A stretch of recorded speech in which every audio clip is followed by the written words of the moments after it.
네, 앞뒤 좌우분들과 함께 인사해 보시겠습니다. 참 잘 오셨습니다. 함께 인사하겠습니다.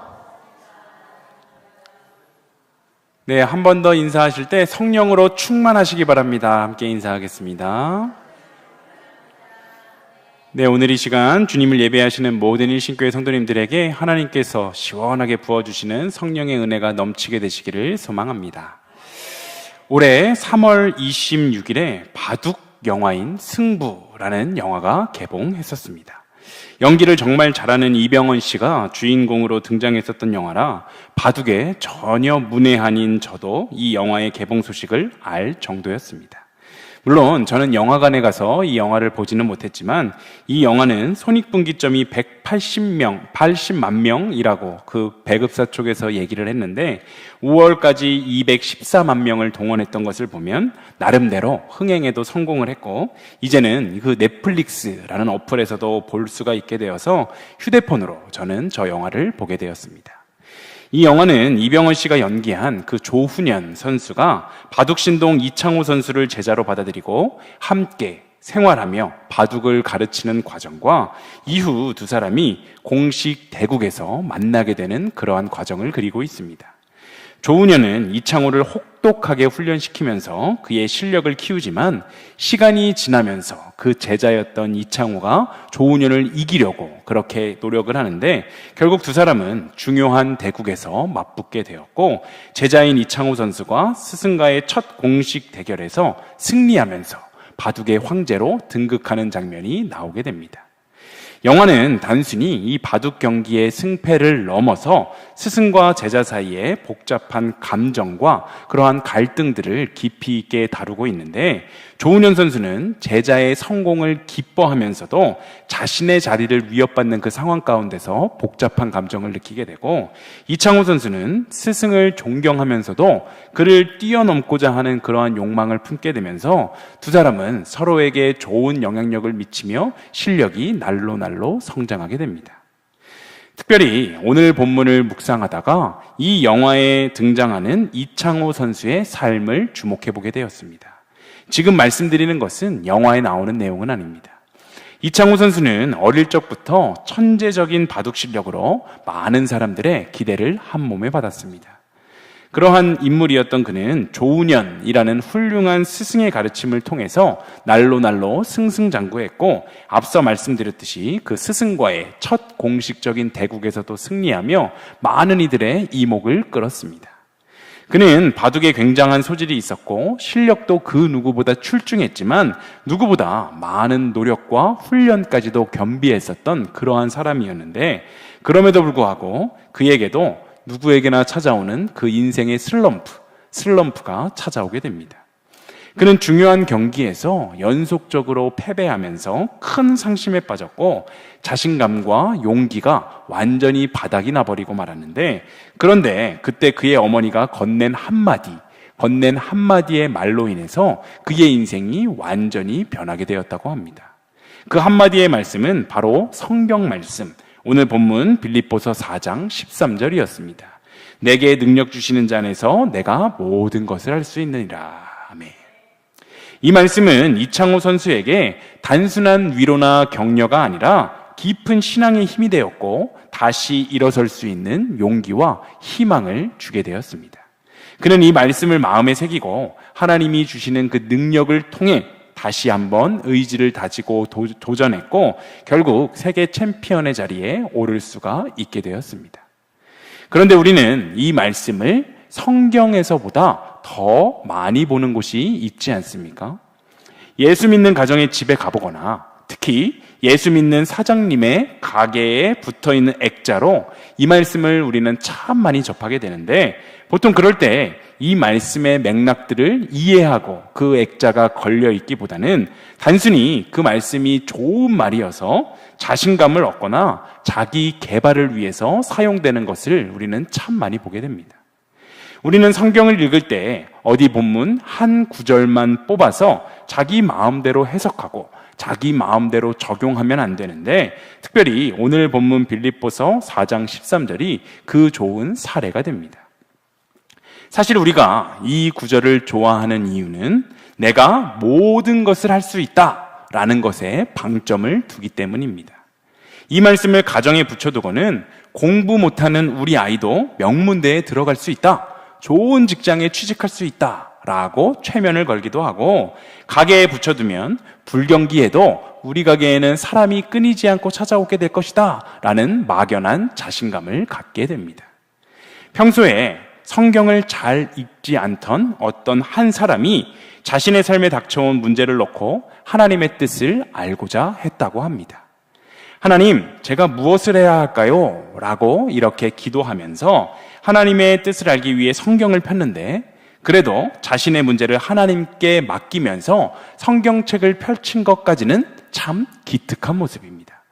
그런데 평소에 성경을 잘 읽지 않았으니 어디를 어떻게 살펴봐야 하는지를 몰랐는데, 그래서 성경을 펴는 곳에 눈에 처음으로 딱 들어오는 하나님의 말씀을 하나님의 뜻으로 알겠습니다 라고 기도하면서 성경을 무작정 펼쳤습니다.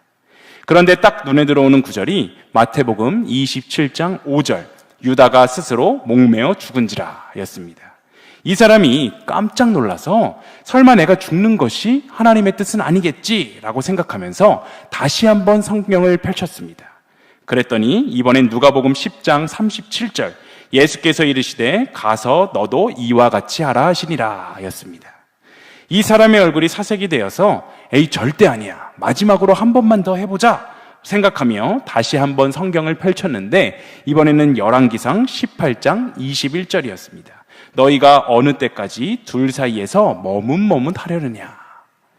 우리가 성경을 읽을 때 어떤 한 구절만 딱 골라서 읽는 것은 바람직하지 않습니다. 우리가 성경을 읽을 때 자신이 읽고 싶은 구절만 뽑아서 읽는다면 그것은 마치 드라마를 볼 때 순서대로, 그 화대로 보는 것이 아니라 마구잡이로 보는 것과도 같은데, 그렇게 성경을 읽는다면 전체의 이야기를 제대로 이해할 수 없을 뿐만이 아니라 자신이 뽑은 그 구절의 참뜻도 이해하지 못하고 자기 마음대로 해석하는 그러한 오류를 범할 수 있습니다. 이러한 맥락에서 오늘 본문 빌립보서 4장 13절의 말씀을 우리가 함께 읽어보겠습니다. 4장 13절입니다. 4장 13절의 말씀 우리가 함께 읽어보겠습니다. 함께 읽습니다. 내게 능력 주시는 자 안에서 내가 모든 것을 할 수 있느니라. 아멘. 우리가 이 구절을 보면 내가 모든 것을 할 수 있느니라에 주목하게 되지만, 사실 이 구절의 핵심은 내게 능력 주시는 자 안에서에 있습니다. 이 말씀은 우리가 무엇이든지 할 수 있는 대단한 사람이다 라는 것을 말하는 것이 아니라, 우리가 비록 부족하고 연약한 존재일지라도 하나님 안에 있을 때 우리는 큰 능력을 행할 수 있다라는 것을 의미하는 것입니다. 그런데 우리가 주목해 보아야 하는 것은 바울이 빌립보 교회에 이 편지를 쓸 때 상식적으로 감사하며 기뻐할 수 있는 상황이 전혀 아니었다라는 사실입니다. 하지만 그는 하나님께서 우리에게 능력을 허락하시기 때문에 어떠한 상황 가운데 처한다 할지라도 낙심하거나 절망할 것이 아니라 감사하며 기뻐할 수 있다라고 말하면서 실제로 그러한 삶을 살아내게 되었는데, 본문 10절의 말씀도 우리가 함께 읽어보겠습니다. 10절입니다. 내가 주 안에서 크게 기뻐함은 너희가 나를 생각하던 것이 이제 다시 싹이 남이니 너희가 또한 이를 위하여 생각은 하였으나 기회가 없었느니라. 아멘. 바울은 지금 로마 감옥에 미결수의 신분으로 있습니다.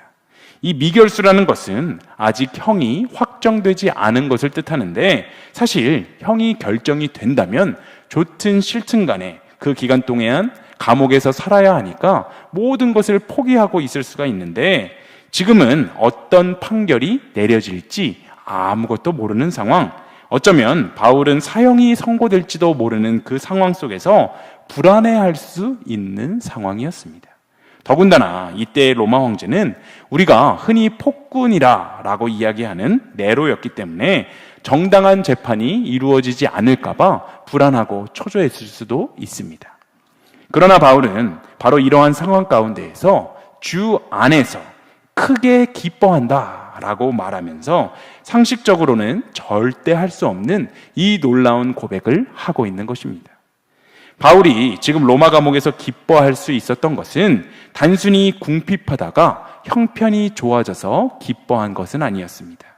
물론 물질적으로 굉장히 어려웠을 그 바울에게 빌립보 교회로부터 온 돈과 그 선물은 아주 큰 힘과 위로가 되었을 텐데, 바울은 그것으로 인해서 기뻐했던 것이 아니라 그곳에서도 주님 안에서 주님과 함께 있었기 때문에 기뻐하고 감사할 수 있었던 것입니다. 본문 11절과 12절은 이렇게 이야기합니다. 우리가 함께 읽어보겠습니다. 내가 궁핍함으로 말하는 것이 아니니라.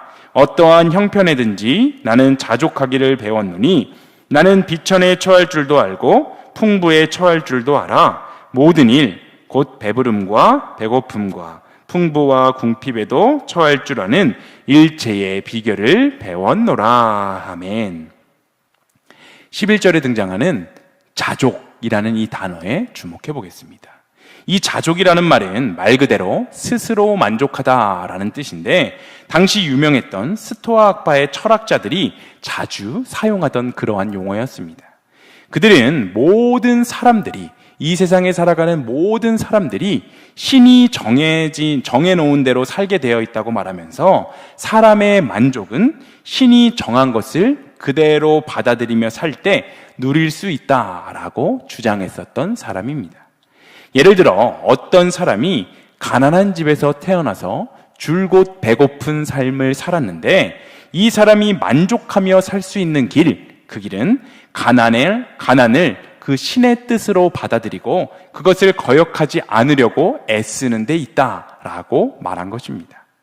사람에게 외부에서 오는 그 변하는 것들에 신경 쓰지 않고 오직 사람 안에 있는 변하지 않는 마음을 갖는 것이 자족, 바로 그것이다 라고 스토아 학파 사람들은 이야기했습니다. 바울도 오늘 본문에서 자족을 이야기하고 있는데, 어찌 보면 비천에 처하든지 풍부에 처하든지 어떤 외부적인 상황이나 환경에 영향을 받지 않고 자족한다는 것이 스토아 철학자들이 주장하는 그 자족과 아주 비슷하게 보입니다. 그러나 양쪽이 모두 자족이다라는 말을 한다고 할지라도 이 자족은 결코 동일한 의미가 아닌데, 스토아 사람들이 말하는 그 자족이 스스로의 힘으로 얻어내는 것이라면, 바울이 말하는 자족은 하나님이 부어주시는 힘으로 그렇게 감당하는 자족이었기 때문입니다. 즉 스토아 철학자들은 스스로의 노력으로 자기의 마음을 붙잡아야지만 자족할 수 있다라고 이야기했는데, 바울은 우리 안에는 전혀 자족할 수 있는 힘이 하나도 없기 때문에 하나님이 부어주시는 힘으로 자족해야 한다라고 말하고 있습니다. 이것은 엄청난 차이입니다. 우리가 너무나도 잘 알고 있듯이 우리가 우리 스스로의 힘으로 우리의 삶에 만족하며 살아가려고 한다고 할지라도 그것은 결코 쉬운 일이 아닙니다. 세속을 떠나 산속에서 혼자 살고 있는 사람도 매일마다 욕심이 마음속에서 꿈틀댄다고 하니, 사람의 힘으로 스스로 욕심을 부리지 않고 자족하며 살아간다는 것, 이것은 불가능에 가깝다라고 볼 수 있습니다. 그래서 결국 스스로를 자족하려고 했었던 그 스토아 사람들은 진정한 자족에 이르지 못했고, 하나님께서 주시는 상황에 순종했던 그 바울은 스스로의 상황에 만족하며 자족하며 살아갈 수 있었던 것입니다. 바울의 인생은 예수님을 만난 후에 언제나 자족하며 살아가는 인생이었습니다. 오늘 본문처럼 감옥에 있던 상황에서뿐만이 아니라 성경의 곳곳에 그의 자족의 삶이 잘 드러나게 되는데, 고린도후서 12장에는 그가 자신의 육신의 어려움, 즉 육체의 가시로 인해서 어려움을 받았지만 결국 자족했었던 그러한 내용이 보도됩니다. 바울은 사도행전에 보면 정말 많은 사람들의 병을 고쳐주는 그러한 놀라운 은사를 베풀었지만, 정작 자신의 육체에 있는 가시 때문에 괴로워하고 슬퍼했습니다. 가시는 문자 그대로 뾰족해서 찌르는 것인데, 그의 병이 무엇이었는지 정확하게는 알 수 없지만 그 가시가 무엇이었든지 그가 그것을 사탄의 사자다라고 표현했던 것을 볼 때 자신의 사역을 치명적으로 방해하는 것이었음을 우리는 알 수 있습니다. 그래서 그는 가시를 떠나가게 해달라고 3번이나 하나님께 간절히 부르짖었는데 하나님께서는 그 가시를 없애주지 않으시고 오히려 이렇게 대답하셨습니다. 내가 너에게 베푼 은혜가 너에게 족하다. 아멘. 바울은 이를 통해 자신에게 비록 치명적인 가시와도 같은 약점이 있지만 하나님이 베푼 은혜는 이미 자신에게 충분하기 때문에 그 상황에 만족하고 자족하게 되는 것을 깨닫게 된 것입니다. 이러한 경험 덕분에 배고픔과 배부름, 풍부와 궁핍에도 자족할 줄 아는 일체의 비결을 배워서 내게 능력 주시는 자 안에서 내가 모든 것을 할 수 있다라고 바울은 고백할 수 있었던 것입니다. 우리가 어떠한 형편과 상황 속에서도 만족하려면 스토아 철학자들처럼 자기 안에서, 자기 속에서 있는 힘을 찾아낼 것이 아니라 우리 창조주와 구원자가 되시는 주님을 찾아야 합니다. 우리가 주님 안에 있을 때 만족할 수 있는 힘, 감사하고 기뻐할 수 있는 힘을 공급받게 되기 때문입니다. 오직 주님만이 모든 형편에서 만족할 수 있는 힘을 우리에게 주실 수 있다라는 사실을 기억하며 언제나 하나님 안에 거하게 되시는 일신교회의 모든 성도님들이 되시기를 소망합니다. 우리가 집에서 수도꼭지를 틀면 물이 콸콸 쏟아집니다. 그런데 철물점에서 수도꼭지만 사온다고 해서 무조건 물이 나오는 것은 아니지 않습니까? 수도꼭지에서 물이 나오려면 반드시 수원지에서 나오는 그 파이프와 연결이 되어 있어야 하는데 그렇지 않으면 수도꼭지는 아무리 돌려도 물이 나오지 않습니다. 바로 우리의 인생이 이 수도꼭지와 같습니다. 우리 안에서는 절대로 스스로 물이 나올 수 없기 때문에 수원지에서 나오는 파이프와 연결이 되어 있어야 하는데 즉 모든 힘의 근원이 되시는 하나님과 바로 우리가 연결되어 있어야지만 우리는 물을 내보낼 수 있게 되는 것입니다. 바울이 감옥에 있으면서도 기쁨과 감사의 삶을 꾸준하게 할 수 있었던 이유는 빌립보 교회에서 보내왔던 그런 구제비 때문도 아니었고 스토아 철학자들의 말처럼 스스로 자신의 마음을, 자신의 감정을 잘 다스렸기 때문도 아니었습니다. 바울이 삶에 기쁨과 감사가 넘치고 만족할 수 있었던 이유는 우리에게는 아무런 능력이 없지만 그가 능력의 근원이 되시는 하나님 안에 있었기 때문입니다. 무한한 능력의 근원이신 주님을 통해 그 능력이 바로 우리들에게 쏟아져 내릴 수 있도록 우리는 언제나 하나님 안에 거해야 하는 것입니다. 우리 모두는 능력 주시는 주님 안에 있을 때에만 모든 것에 감사하며 살아갈 수 있습니다. 우리의 삶에 돈이 없는 것이, 우리의 주위에 내 마음을 알아주는 한 사람이 없는 것이, 나에게 건강이 없는 것이 우리를 낙심하고 절망하게 할 수 없는데 왜냐하면 우리는 전능하신 주님 안에 있기 때문입니다. 어떤 어려운 상황과 절망적인 상황에도 그것을 이겨낼 수 있는 힘을 주시는 주님 안에 우리가 있기 때문에 우리는 결코 낙심할 필요가 없는 것입니다. 우리에게 능력을 주시는 주님은 천지 만물을 창조하신 분이시고 죽음까지 정복하신 분이시기 때문에 우리의 부족함과 연약함에도 불구하고 우리는 반드시 최후 승리를 얻게 됩니다. 시편 70편 4절은 이렇게 이야기하는데 우리가 함께 읽어보겠습니다. 함께 읽습니다.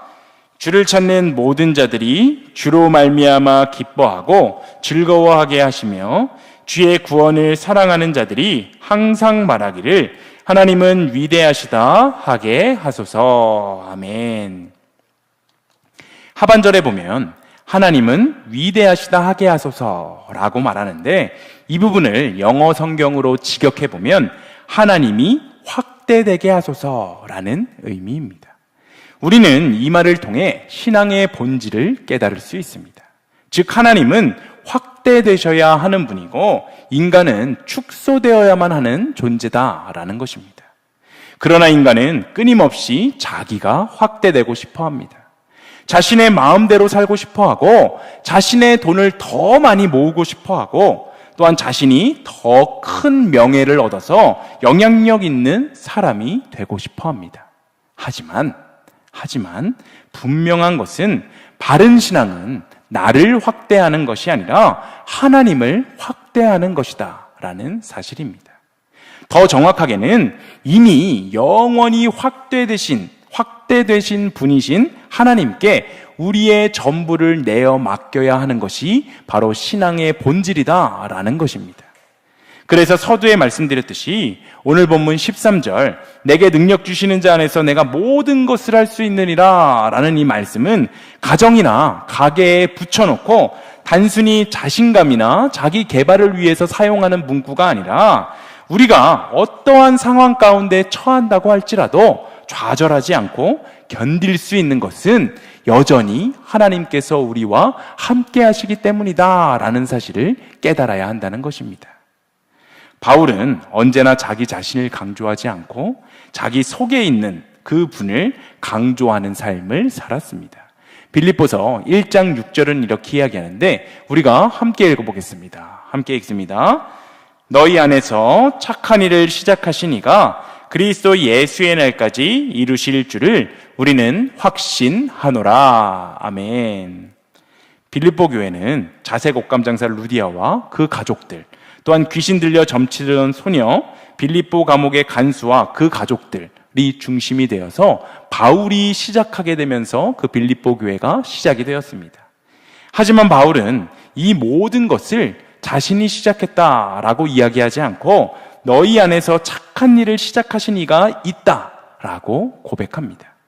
자신은 빌립보로 갈 아무런 계획도 없었는데 그곳으로 가도록 인도해 주신 분이 계시고 또 기도하는 곳에서 만난 사람들에게 복음을 전했을 때 루디아의 마음을 열어주셨던 분이 계시고 빌립보 감옥의 문을 여신 것을 통해서 간수의 마음을 열어주신 분이 계시다라는 이 사실을 바울은 분명하게 알고 있었습니다.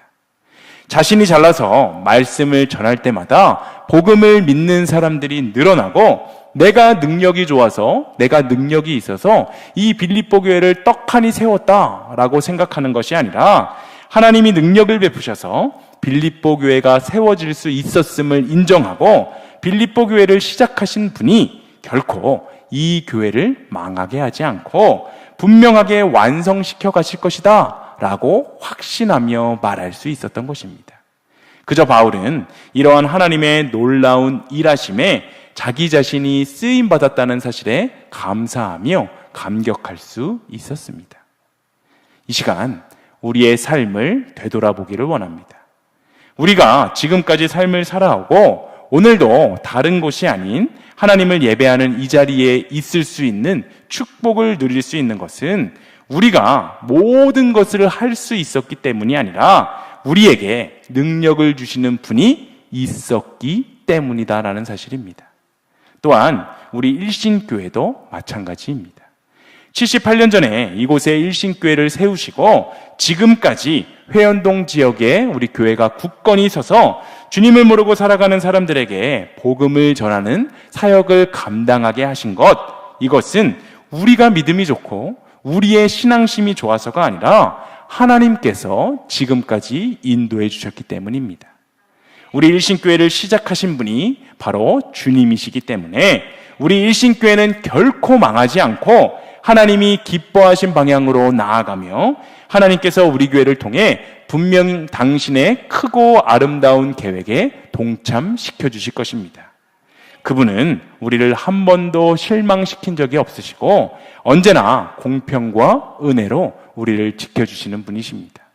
지나온 모든 세월을 다 돌아보아도 그 어느 것 하나 주님의 손길이 미치지 않은 것이 없었다는 것을 우리는 깨닫게 됩니다.